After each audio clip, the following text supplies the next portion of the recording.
Citoyennes, citoyens, bonjour. Aujourd'hui, nous allons découvrir une galaxie ancienne, mais incroyablement fertile. Elle produit presque 200 fois plus d'étoiles que la Voie lactée. On verra ensuite qu'une urgence médicale a eu lieu à bord de l'ISS, une situation inédite, et on finira avec Ariane 6 qui pourrait évoluer pour devenir partiellement réutilisable grâce au booster de Maya. Allez, c'est parti, générique.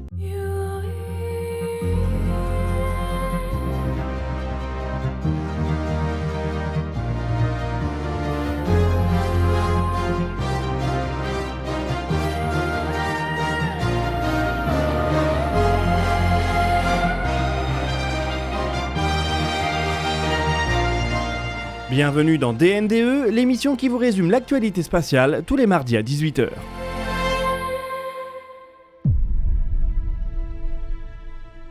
Chaque année, la Voie lactée forme une poignée de nouvelles étoiles. La plupart sont petites et l'ensemble n'équivaut qu'à une masse solaire. Un rythme plutôt lent au vu de sa population totale. Notre galaxie compte entre 100 et 400 milliards d'étoiles. Comme l'univers n'est âgé que de 13,8 milliards d'années, et que de nombreuses étoiles sont mortes entre-temps, on imagine que la formation de nouvelles étoiles devait être beaucoup plus rapide par le passé.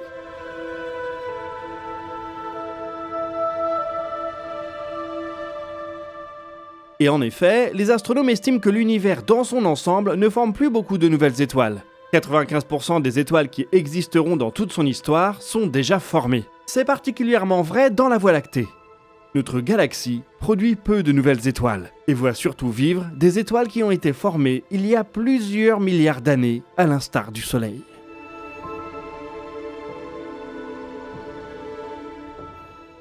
L'univers a connu son pic de formation d'étoiles lorsqu'il était âgé de 3 milliards d'années. Puis, au cours des 10 milliards d'années suivantes, ce rythme a ralenti et va continuer de ralentir. Il faudra encore bien des milliers de milliards d'années avant que la toute dernière étoile de l'univers soit formée. Mais malgré ça, la période la plus féconde est déjà derrière nous.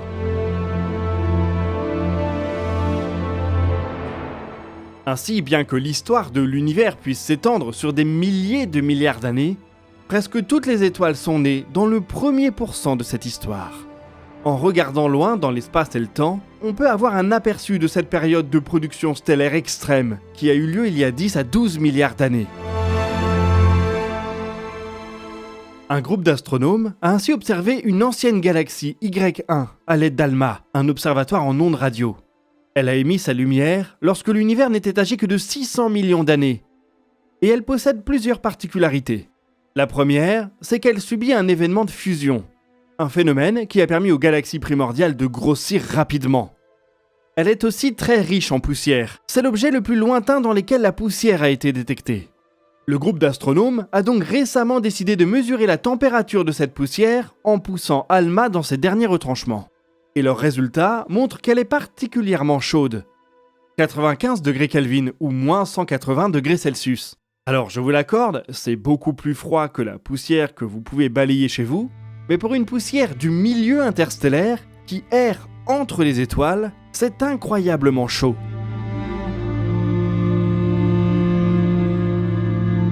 Pour expliquer comment cette poussière a pu chauffer à ce point, il faut que la galaxie produise un nombre incroyable d'étoiles, environ 180 masses solaires par an. C'est donc un rythme 180 fois plus élevé que ce que produit la Voie lactée actuellement. C'est extrême, intenable sur le long terme. Mais ça contribuerait à expliquer pourquoi les galaxies possèdent autant d'étoiles alors qu'elles en forment peu aujourd'hui.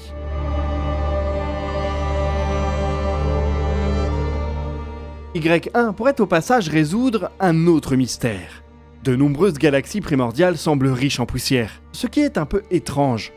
En effet, cette poussière apparaît à la mort des étoiles, lorsque l'hydrogène et l'hélium ont été fusionnés en éléments plus lourds, puis dispersés par des supernovas.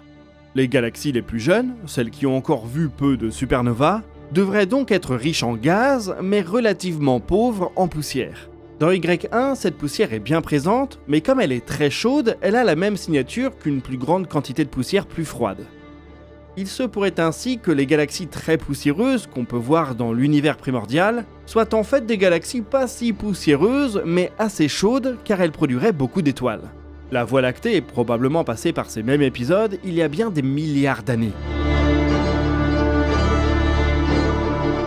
Notre galaxie a connu des fusions et possède un très grand nombre d'étoiles qui ont dû se former bien plus rapidement, il y a 8 à 13 milliards d'années. On trouve encore aujourd'hui des vestiges de cette époque. L'étoile de Mathusalem, qui se trouve à seulement 200 années-lumière de nous, semble ainsi âgée de 12 à 13 milliards d'années. Elle est presque aussi vieille que l'univers et la Voie lactée. Des études qui se concentrent sur le centre galactique montrent que les étoiles y seraient en moyenne âgées de 8 milliards d'années. Le Soleil, lui, est arrivé après les beaux jours, quand la production d'étoiles avait déjà bien ralenti, il y a 4,5 milliards d'années.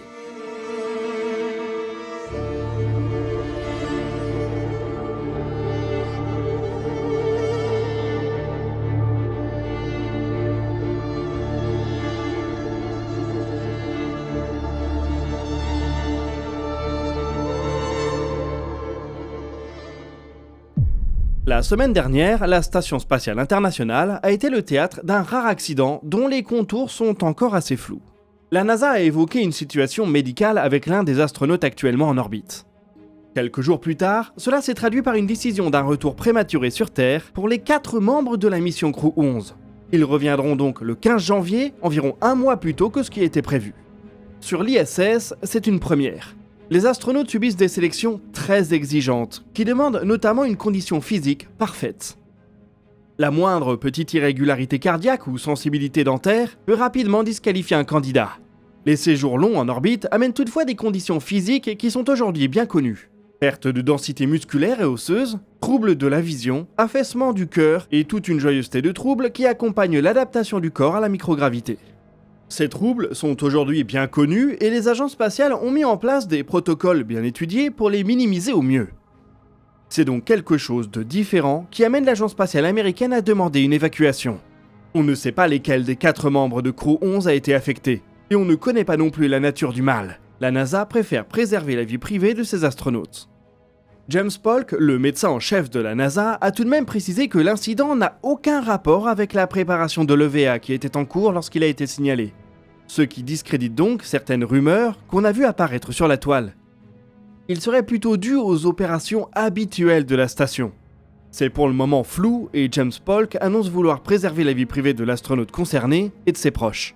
Dans le même esprit, nous ne nous étendrons donc pas sur des spéculations. Ce qui va en revanche nous intéresser, c'est que cet incident bouleverse le calendrier de l'ISS et pourrait avoir des répercussions sur la première mission de notre Sophie Adno nationale. L'astronaute française doit décoller mi-février avec la mission Crew 12. Elle doit donc prendre le relais de l'équipage qui va rentrer jeudi.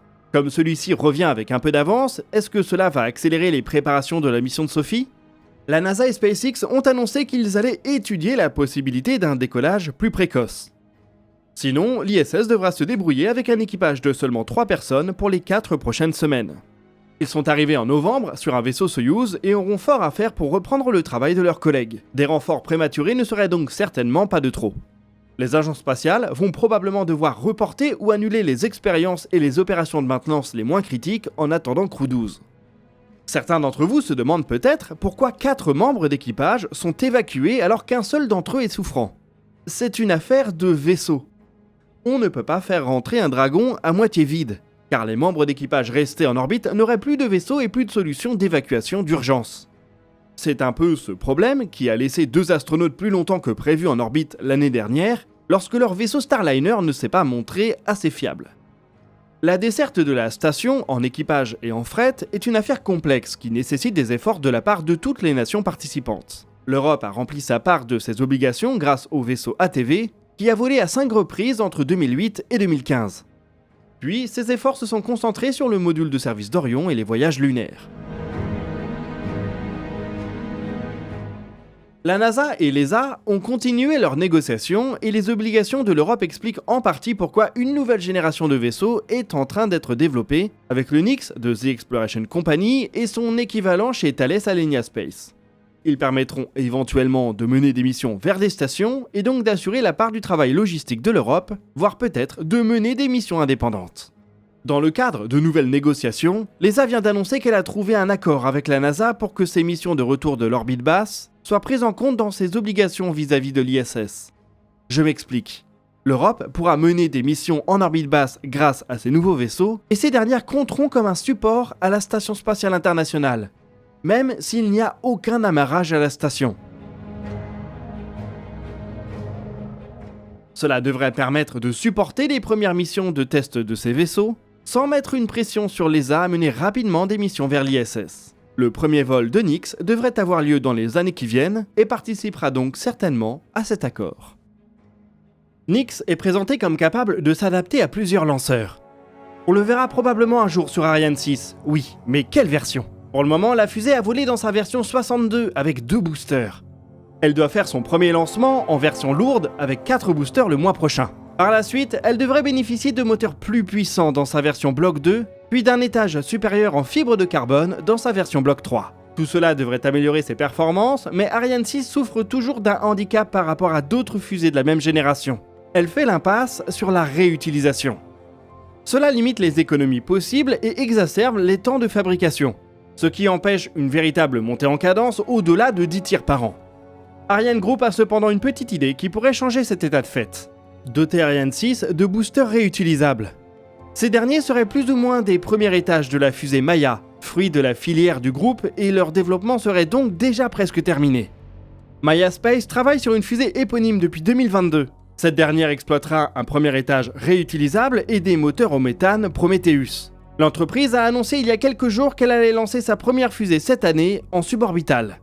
Maya évoque un MVP, un produit minimum viable en français, pour ce premier tir. Globalement, il s'agit de proposer la version la plus primaire de la fusée pour aller vite et prendre de la donnée immédiatement. Le développement pourra ensuite continuer pour améliorer les performances. C'est la méthode qui a si bien réussi à SpaceX. Le premier vol orbital aura lui lieu en 2027. Si les boosters de Maya peuvent en plus servir à Ariane 6, ce serait l'opportunité d'ouvrir une chaîne de production à gros volume. Cela acterait en revanche définitivement le divorce avec Avio qui exploite les boosters à poudre actuels sur sa fusée Vega. Il faudrait également prévoir la récupération avant même la réutilisation. Sur une version à 4 boosters, la récupération en mer serait compliquée et demanderait une véritable armada de navires, qui n'abaisserait peut-être pas tant les coûts que ça. Des récupérations au sol sont peut-être possibles en fonction des profils de mission.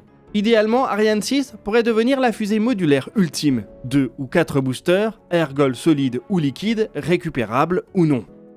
De quoi s'adapter à toutes les missions ou presque, en maintenant des compétences technologiques très diverses autour d'une même architecture.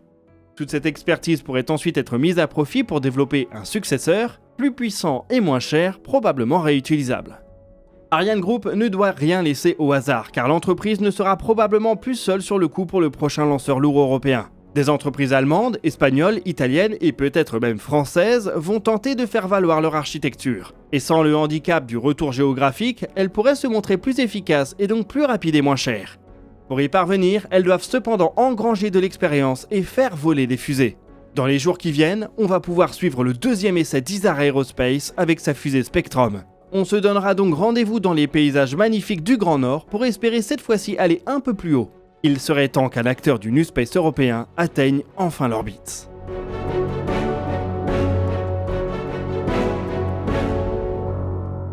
Et voilà qui boucle notre épisode d'actualité pour cette semaine. N'hésitez pas à partager vos questions et vos remarques dans les commentaires. Nous y répondrons dans une prochaine vidéo. Vous pouvez consulter la description pour retrouver nos sources et nos réseaux sociaux. Quant à nous, on se donne rendez-vous jeudi pour un nouveau dossier de l'espace. Et d'ici là, citoyennes, citoyens, portez-vous bien.